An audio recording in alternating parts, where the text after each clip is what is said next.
psihoterapeut și astăzi vă propun ca și lectură cartea Părinți străluciți, profesori fascinanți de Augusto Curi. Deoarece copiii nu au nevoie de părinți extraordinari, ci de ființe umane care să le vorbească pe limba lor, cartea de față prezintă 7 deprinderi ale părinților buni și ale părinților inteligenți pe care le vom analiza împreună. Părinții buni dau cadouri, pe când părinții inteligenți dăruiesc propria lor ființă.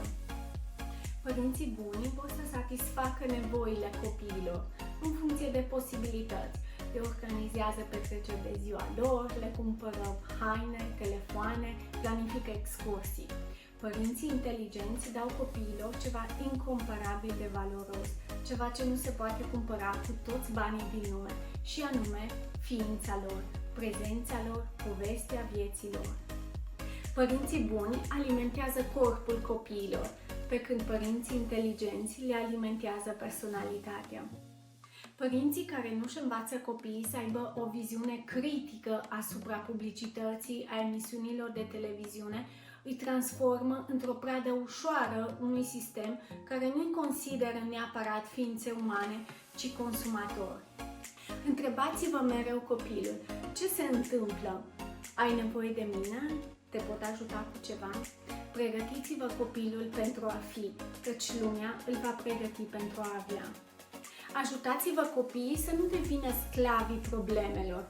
Încurajați-i să gândească și să exprime emoții. Dacă problemele se pot rezolva, vor fi rezolvate, iar dacă nu, trebuie să ne acceptăm limitele. Părinții buni corectează greșeli. Părinții inteligenți își învață copiii cum să gândească.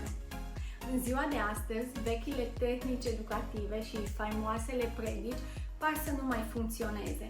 A educa nu înseamnă a repeta cuvinte sau decizii. Dacă părinții buni spun copilului greșești, părinții inteligenți îl întreabă: ce părere ai despre comportamentul tău? Părinții buni își pregătesc copiii pentru aplauze, pe când părinții inteligenți îi pregătesc pentru eșec.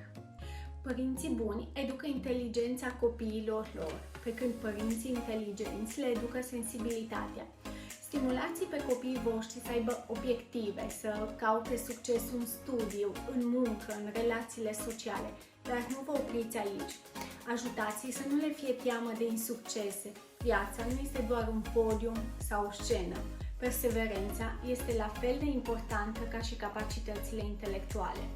Pentru părinții inteligenți, a avea succes nu înseamnă a avea o viață fără eșec. De aceea, ei pot spune copiilor lor: am greșit, scuză-mă, am nevoie de tine. Părinții buni vorbesc, pe când părinții inteligenți dialoghează. A sta de vorbă înseamnă a vorbi despre lumea ce ne înconjoară, în timp ce a dialoga înseamnă a vorbi despre lumea în care suntem. Studiile arată că peste 50% dintre părinți nu au curajul să discute cu copiii despre propriile suferințe sau pierderi.